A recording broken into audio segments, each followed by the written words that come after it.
Good morning, everyone. Happy April 1st, and welcome to season two of Whip Around. This year it's Whip Around and Find Out. But we'll just go with Whip Around to keep it tight and keep it short. And by the way, I hope I got you on the April Fool's joke. I could never sell W7.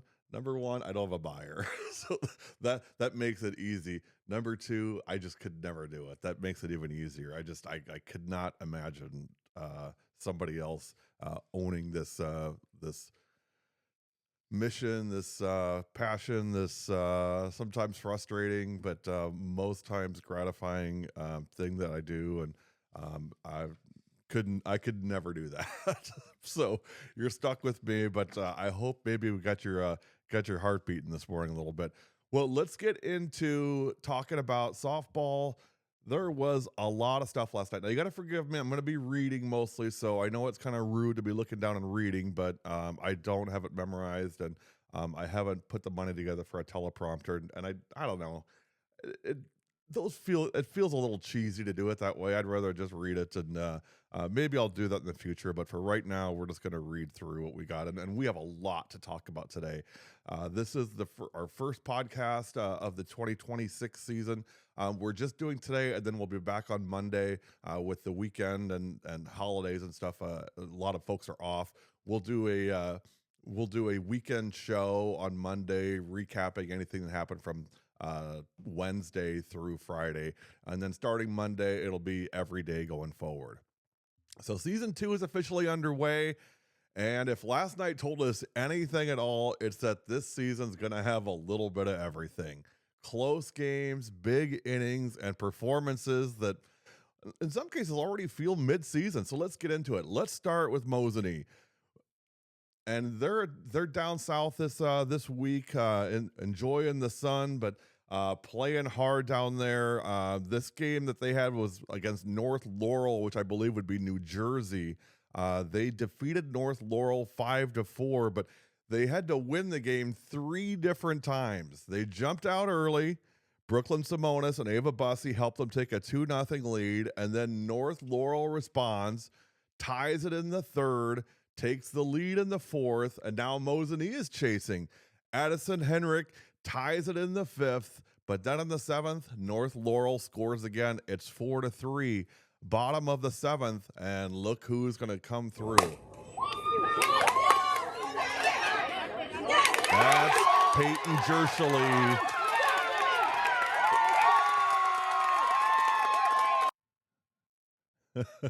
To tie the game. And then Heinrich puts the ball in play, run scores, game over. Mosinee scores 2 runs in the final inning to win it. Late game execution decided this one. This wasn't just a win for Mosinee. It was really a way to prove the team can handle pressure, to prove the team can come back and fight back. It's not really about the wins and losses in games like that, especially when you're playing out of state, but it's about getting to know your team and what your team's capable of. 4 players to know coming out of this one. Peyton Jershely with the late spark. Addison Henrik with the game winner. Ava Bussey does what Ava Bussey does. Great pitching plus an early RBI and got the win on the circle. And then Katie Keene from North Laurel had some really nice offensive pressure as well. So that's our first game. Let's move right into the next one. Somerset versus McDonell Central. If you like offense, this was your game. 30 hits combined in the game. Say it out loud. 30 hits. McDonell sets the tone early, running, aggressive, pressure, and 7 stolen bases.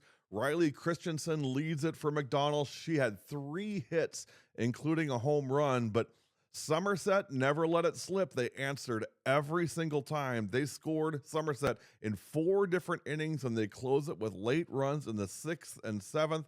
In the 7th inning, Hines delivers and then steals home. That's not just a play, that's confidence.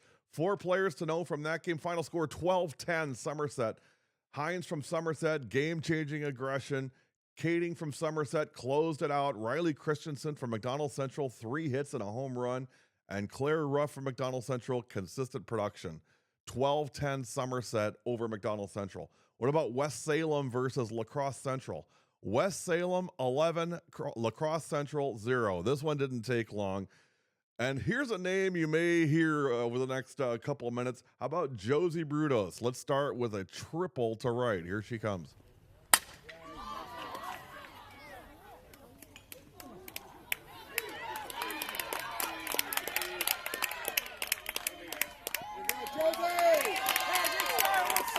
They strike early, and then Brooklyn Lee and Madison Elson get them going. Then the third inning hits, and everything changes, including a home run from, I don't know, guess who? Who do you think it is?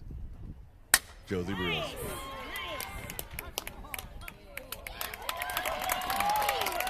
Part of a 6-run third inning, 11 total runs.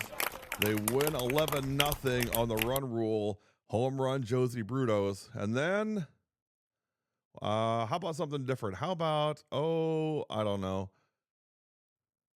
Josie Brudos to end the game with a strikeout. 12 strikeouts and a home run for Josie Brudos. West Salem defeats La Crosse Central 11-0. 4 players to know. Brudos, 12 Ks and a homer. Kylie Elson had 3 RBI. Good impact from Madison Elson, and just a nice win for West Salem, 11-0 over La Crosse Central. Moving on, Tri-County Tritons defeat Owen Withee 18-2. This wasn't about power, it was about discipline. They drew 13 walks in the game. They scored 18 runs. When you're that patient, you don't need big swings. Ashlyn Hubbard, 3 RBI. Macy Grosskreutz timely hitting, and Grace Hubbard from Owen Withee with an RBI as well. Final score 18-2 in favor of Tri-County. Now we're introducing a new segment that we call Who's That Girl? So every episode we'll have a episode dedicated to one individual. And let's see. Let me get to our screen here. All right.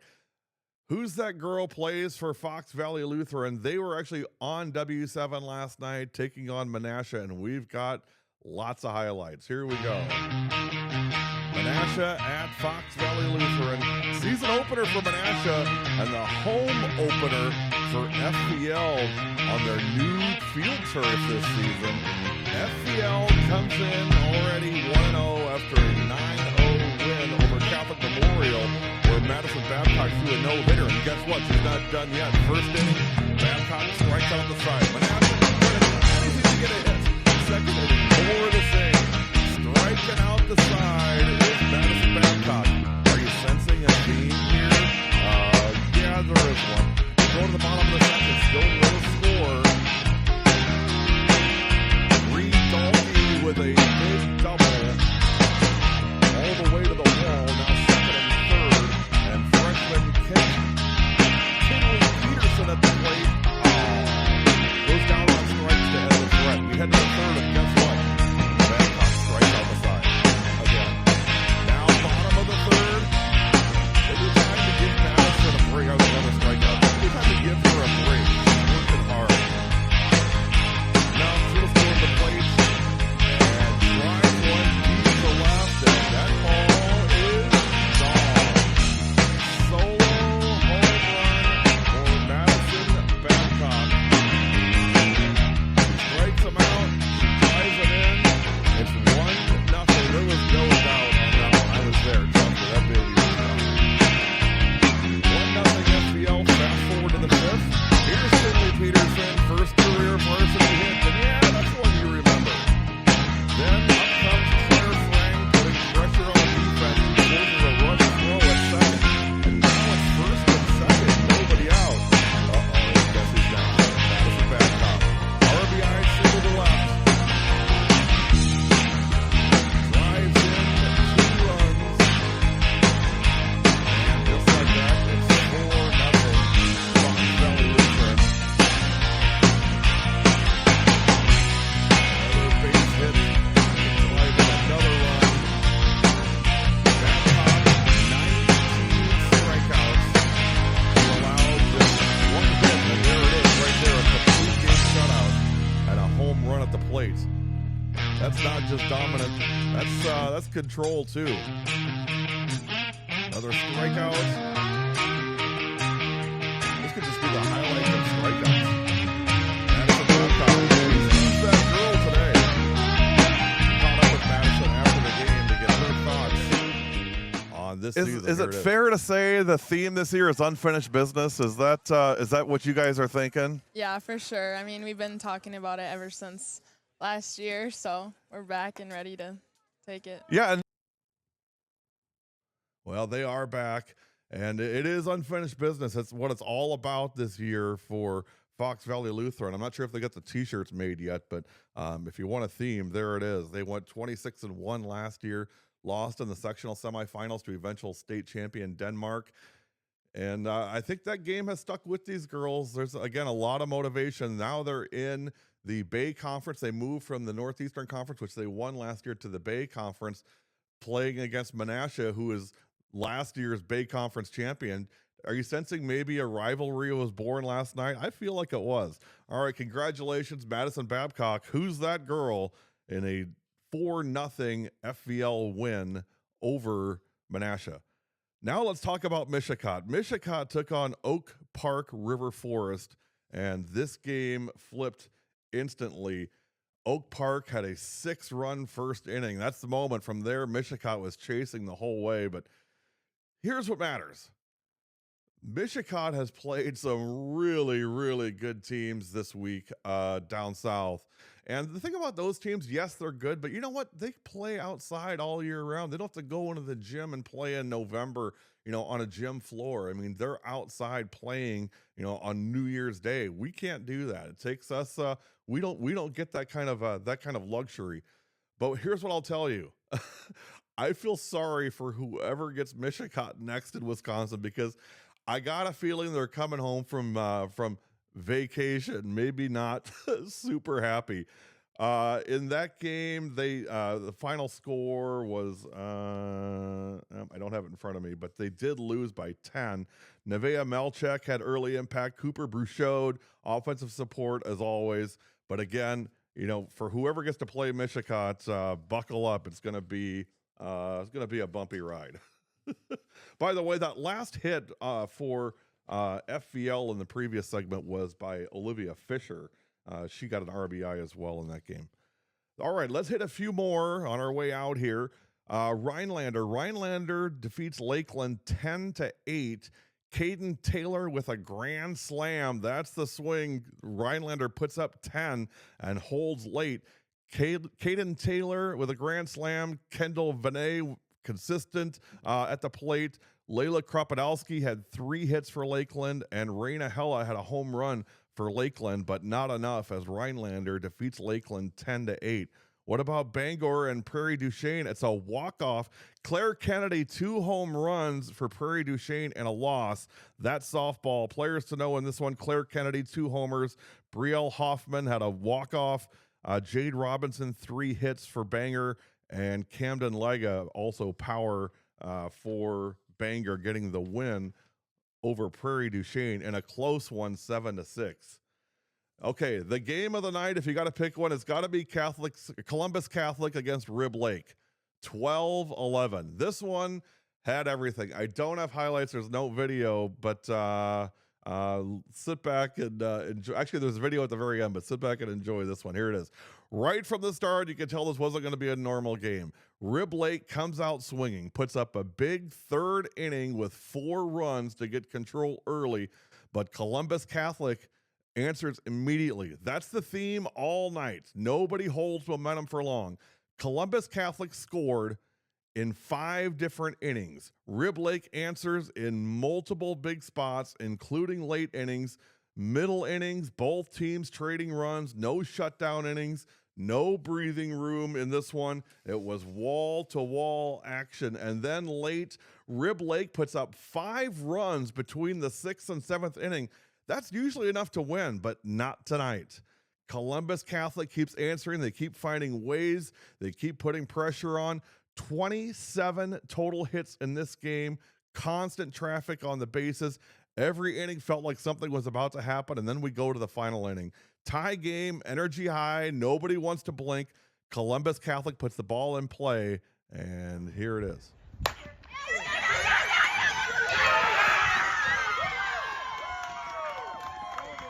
It's a walk-off to win the game. Final score 12-11. Columbus Catholic knocks off Rib Lake. In a game like this, you don't win by being perfect. You win by being the last team to respond.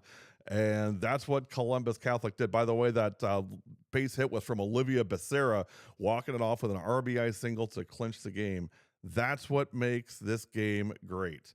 Becerra had 4 RBI. Izzy Holtz clutch as well. Shelby Spada had multiple hits, and Dahlman from Rib Lake with good offensive pressure in our game of the night. There's episode 1 of Whip Around. We'll have more. We'll do interviews and get kids on, but I wanted to at least get our first episode out. As far as W7, this coming week, no games the rest of this week. We're actually off until Monday. Monday will be at Kewaskum, as Kewaskum will host New Berlin West in what should be, I think, kind of an interesting game. I'm interested in seeing Kewaskum post Macy Sabish. We'll see what that group's going to look like. So that's our Monday game. Tuesday will be at Appleton West at Appleton North. We'll get a look at Charlotte Radke. We'll get a look at the Lightning on Tuesday as they host Appleton West. We saw Appleton West earlier this year. I love the coaching. I think the coach is doing a great job as far as getting these girls pointed in the right direction. Just got to execute now. We'll be off Wednesday. Thursday, we'll get our first trip to Lamira. We'll get to see Josie Christian and Lily Christian, Lily Christian, Trista Gassner, and the Lions as they host Winnebago Lutheran. That's a 5:00 game. Friday, we go to West Bend East, Fond du Lac at West Bend East. You know what that means, right? 161-mile-an-hour winds at West Bend East. We'll see if we can batten down the hatches as we take the show on the road to West Bend East. Fondy, tough openings day loss to Campbellsport 2 days ago, 9-3. But by the way, the weather was flipping amazing. It was 72 degrees. It was sunny. Everything was great. And then what happened? We had our setup. It was all perfect. We did our pregame show. It was great. And then the concession door got slammed shut, and with our extension cord in it, and it snapped our extension cord. We lost all of our power. I had to ask poor Coach Schleif to go upstairs into the and when you go upstairs in their little press box area, it's not really like up a flight of stairs, it's up a ladder. You had to go up a ladder. This is before the game was going. Up a ladder and find an extension cord for me and bring it down. We plugged it back in. We went through the outside of the concession stand window so the door wouldn't impact the extension cord. That's spring softball. That's W7. Who could ever sell this? What would I do if I didn't have this stuff going on? So that's our Friday game, Fond du Lac at West Bend East. We did have a great time at Fondy, as we always do. And then Saturday will be down in this area. We'll be at Milton for Elkhorn at Milton on Saturday. That's an 11:00 start Saturday morning. Our first game, first of 3 with Milton. That is Saturday the 11th. Hey, thanks for watching Whip Around. Off to a great start, 2 games in, and we're going to do, if you include the state tournament, up to 65 games this year. I would love to get a sponsor or 2 for this show, and also we really need help with sponsorship for our state tournament broadcast this year. I know it's a ways out, but I'm just kind of planting the seed early. If your business, if your organization would like to sponsor and support W7, I'll tell you, it's not a charity case. We have 40,000 followers on social media, so we're definitely going to get your name out there. But we would love to get your support, especially for this show and for our state tournament. Drop me an email, info@productionsw7.com, or you can text me on 262-490-7013. Thanks for watching Whip Around. Happy April Fools. I had to get you guys. Enjoy the day, enjoy the week. Happy Easter to everyone. And we'll be back Monday with a new show recapping any games from Wednesday through Saturday. It's a pretty light schedule, so maybe a short show, but looking forward to that on Monday. And then we'll get started with interviews hopefully next week as well. Thanks for watching. Have a great day, everybody. Have a great weekend. We'll see you soon. You've been watching Whip Around. It's the only place you could go to find out what's really happening. Make sure you come back, whip around, and find out.